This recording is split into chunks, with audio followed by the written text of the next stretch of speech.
Bismillahirrahmanirrahim. Assalamualaikum warahmatullahi wabarakatuh. Untuk video kali ini saya akan membahas tentang pengertian hipotesis. Jadi adapun outline pembelajaran hari ini, yang pertama adalah pengertian hipotesis, yang kedua kita akan membahas bentuk hipotesis, dan yang ketiga adalah prosedur pengujian hipotesis. Atau di sini kita juga akan membahas langkah-langkah pengujian hipotesis. Jadi yang pertama kita akan masuk ke pengertian hipotesis. Nah, apa itu hipotesis? Jadi hipotesis itu merupakan pernyataan mengenai populasi yang perlu diuji kebenarannya. Jadi hipotesis itu perlu diuji kebenarannya. Nah, pengujian hipotesis ini merupakan suatu prosedur yang dilakukan dengan tujuan memutuskan apakah menerima atau menolak hipotesis tersebut. Jadi, ada dua keputusan, yang pertama ditolak dan kedua diterima. Jika ditolak berarti hipotesis tidak didukung oleh data, atau data tidak cukup mendukung hipotesis. Sedangkan yang kedua diterima, jika diterima itu berarti hipotesis didukung oleh data. Nah, berikut bentuk dari hipotesis itu terdiri atas dua.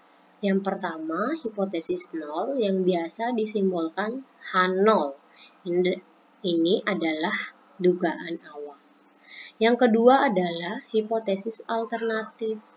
Hipotesis alternatif ini disimbolkan H1 atau HA, di mana H1 ini adalah lawan dari H0. Jadi, kita dapat katakan bahwa H0 dan H1 itu bertolak belakang. Jadi ketika H0-nya diterima, H1-nya ditolak. Ketika H0-nya ditolak, H1-nya diterima. Namun tidak mungkin dua-duanya itu ditolak, atau tidak mungkin juga dua-duanya diterima. Jadi hanya ada di antara salah satunya. Nah, untuk prosedur pengujian hipotesis itu terdiri atas 5 langkah. Yang pertama adalah merumuskan hipotesis. Jadi yang pertama itu kita menentukan dulu H0-nya dan H1-nya apa. Jadi kita menentukan dulu hipotesisnya yang akan diuji. Yang kedua adalah menentukan taraf nyata. Kedua itu kita akan menentukan alfanya. Terus yang ketiga itu menentukan uji statistik. Jadi yang ketiga itu kita akan menentukan uji statistik yang sesuai digunakan berdasarkan datanya. Jadi, kita lihat untuk uji Z. Uji Z itu datanya itu data besar. Bagaimana besar itu? N-nya itu lebih besar sama dengan 30. Maksudnya sampelnya yang kita ambil itu lebih besar sama dengan 30. Sedangkan kita menggunakan uji T ketika N-nya itu lebih kecil dari 30. Nah, uji F dan lain-lain itu kita akan bahas pada materi-materi selanjutnya. Nah, langkah keempat kita menentukan kriteria pengujian. Jadi, kriteria pengujian ini kita tentukan bagaimana kriteria pengujiannya, H0 diterima, dan bagaimana jika H0-nya ditolak. Nah, itu akan ditentukan pada langkah 4. Setelah melakukan kriteria pengujian, itu kita akan dapat mengambil keputusan berdasarkan kriteria pengujian tersebut. Jadi cukup jelas ya. Jadi kita mulai dari langkah pertama, merumuskan hipotesis. Jadi uji hipotesis itu terdiri atas dua, uji satu arah dan uji dua arah. Ini merupakan uji dua arah, yang ini satu arah. Nah, uji dua arah ini hipotesisnya seperti ini. H0 mu sama dengan mu 0. H1 mu tidak sama dengan mu 0.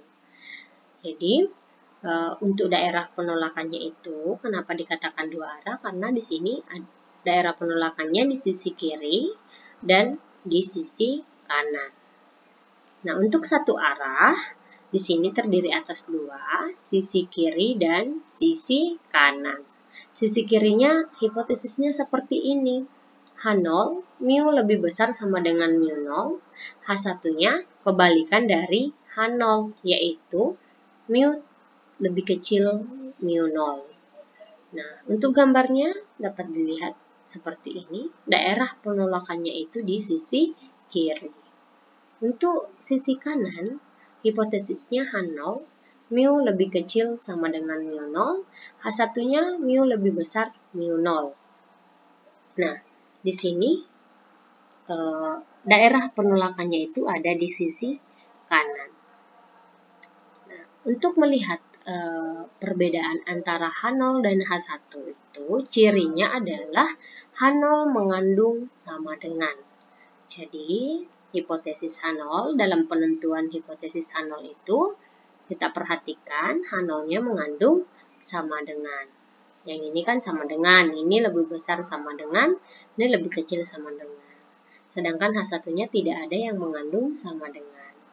Untuk contohnya seperti ini, pengujian dua arah ketika misalkan kita ingin menguji apakah benar rata-rata produksi TV di PT LG Electronics itu sama dengan 90.000 unit.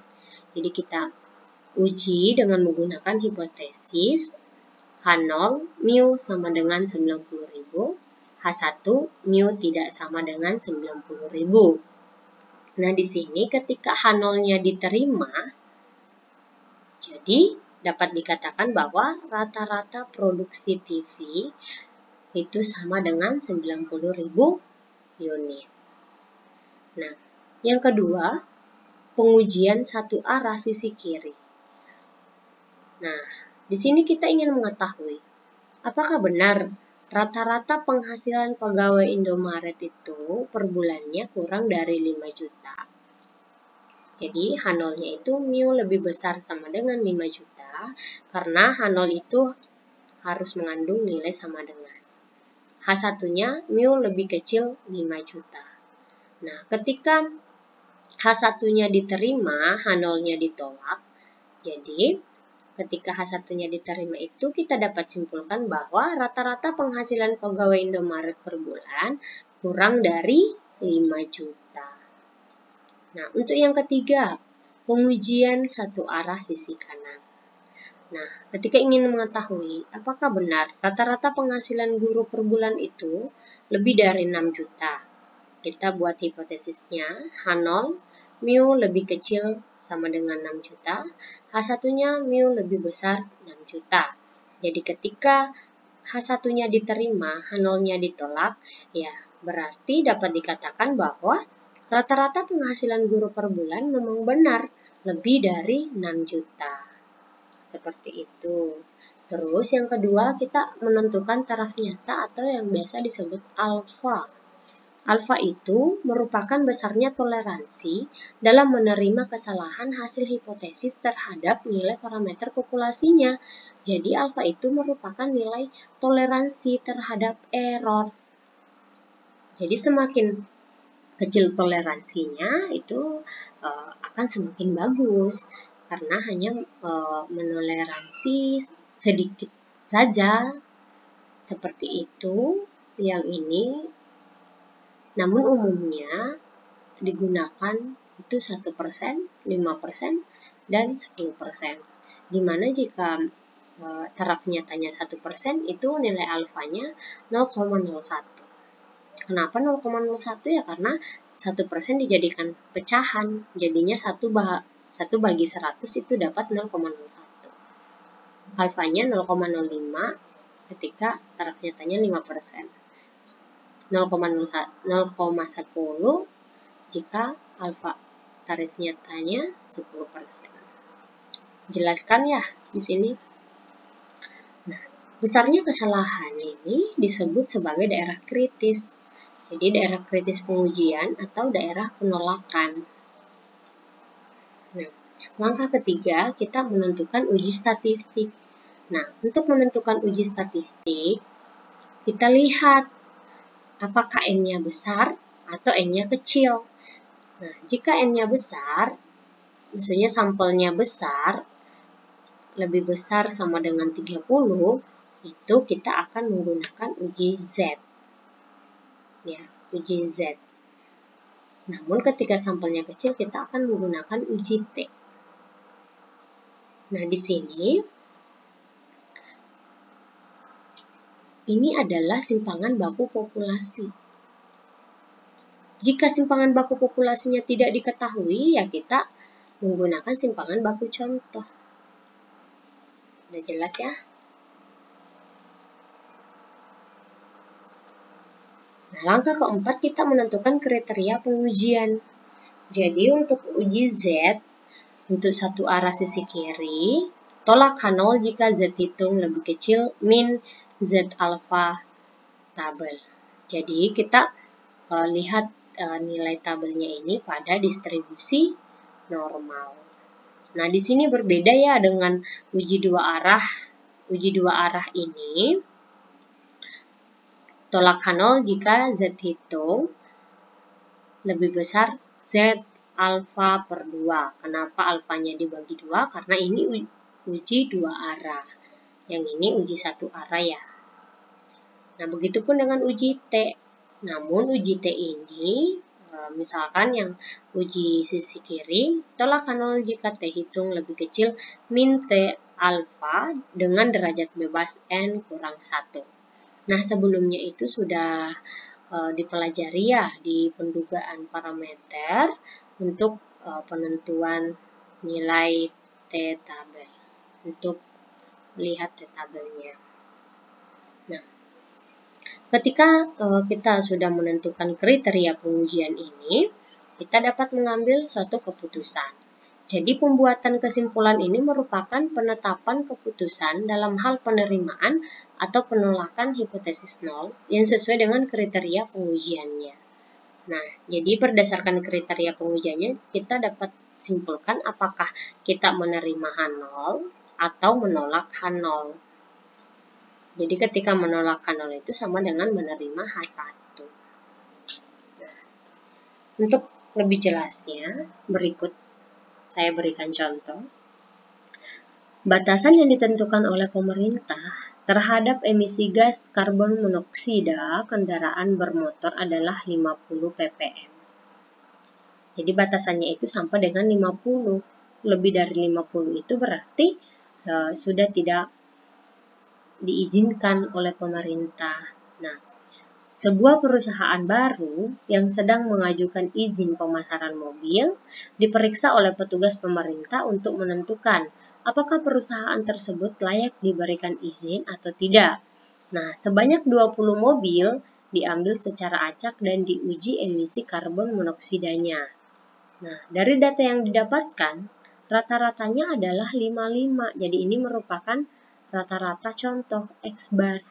Dan simpangan baku contoh ya ini 4,2. Dengan menggunakan taraf nyata 5%, layakkah perusahaan tersebut mendapat izin? Jadi apakah perusahaan baru ini tidak melebihi dari rata-rata yang ditentukan? Di mana rata-rata yang ditentukan itu adalah 50 ppm. Kita uji ya.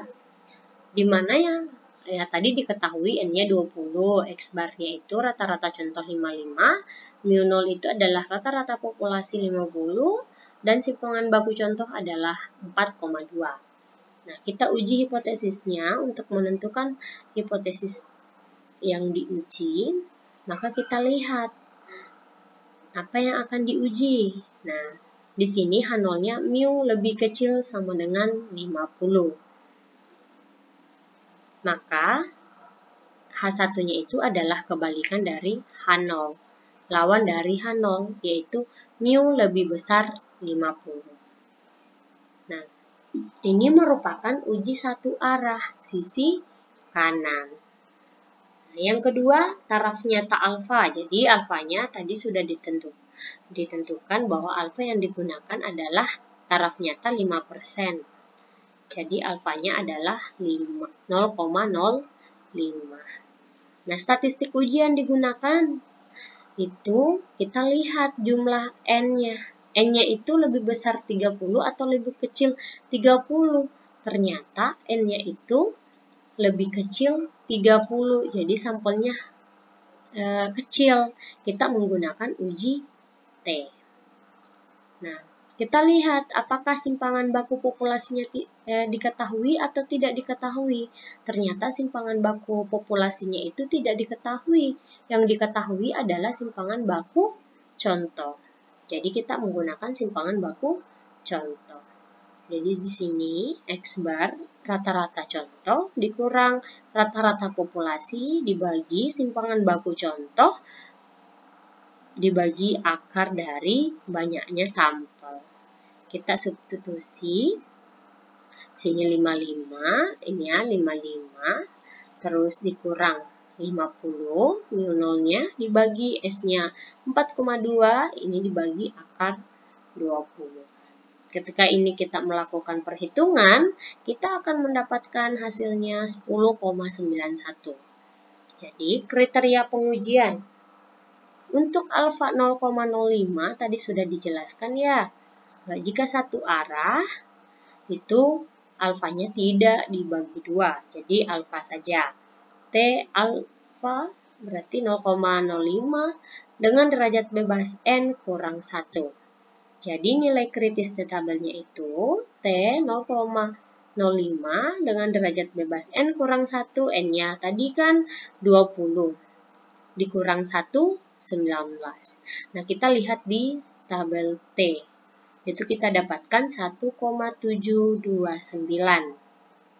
Jadi daerah kritisnya tolak H0 jika T hitung, jadi ini adalah T hitung, lebih besar T tabel. Kenapa lebih besar? Karena ini uji satu arah sisi kanan. Nah, kita lihat ini. Jadi kita dapat simpulkan ya bahwa T hitungnya 10,91 itu lebih besar dari 1,729. Jadi dapat disimpulkan karena T hitung itu lebih besar T tabel, maka tolak H0. Jadi kita menolak H0, kita terima H1. Jadi ternyata mu-nya itu dari perusahaan baru itu lebih besar 50. Sedangkan izin pemerintah itu tidak melebihi 50.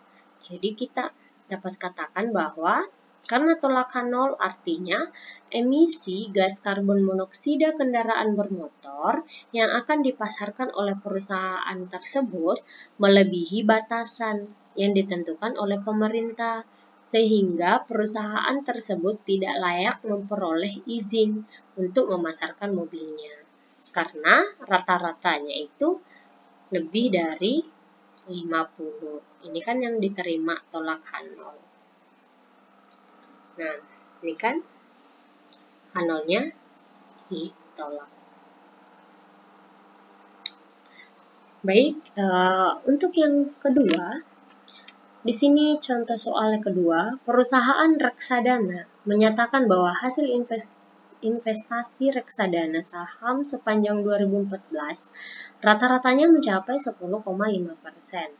Nah, untuk menguji apakah pernyataan tersebut benar, maka lembaga konsultan Humanica Consultindo mengatakan atau mengadakan penelitian pada 30 perusahaan, jadi ini adalah N-nya, 30 perusahaan reksadana saham, dan didapatkan hasil bahwa rata-rata hasil investasi adalah 16,32% dengan simpangan bakunya 10,46%. Nah, uji apakah perusahaan reksadana tersebut benar dengan taraf nyata 5%. Jadi apakah pernyataannya benar?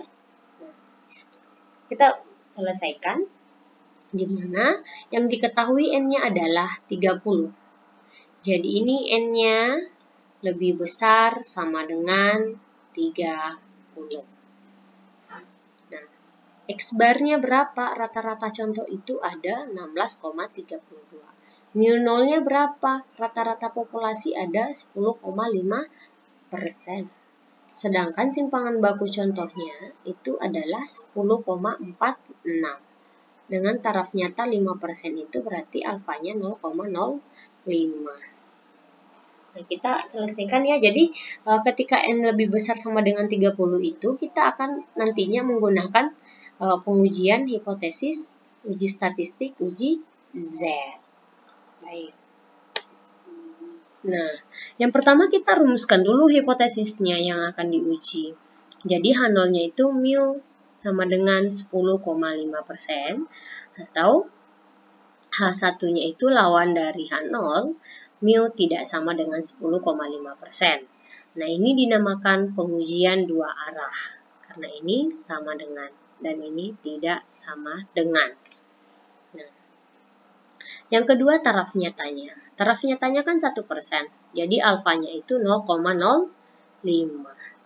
Yang ketiga statistik uji.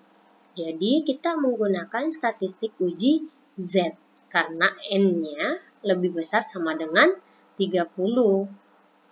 Nah, di mana rumusnya itu Z itu ini ya, kita menggunakan simpangan baku contoh karena simpangan baku populasinya tidak diketahui. Jadi, di sini kita tinggal substitusi. Jadi 16,32 X barnya kurang 10,5 dibagi 10,46 bagi akar N. N-nya itu 30. Jadi ketika kita melakukan perhitungan kita akan mendapatkan 3,06. Nah, di mana kriteria pengujiannya itu? Jadi, karena ini uji dua arah, maka Z-nya itu alfa dibagi 2.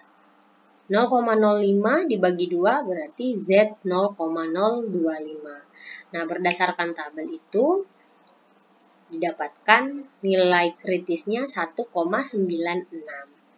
Lalu untuk kriteria pengujiannya itu tolak H0 jika Z hitungnya, jadi ini ya Z hitung lebih besar dari Z tabel.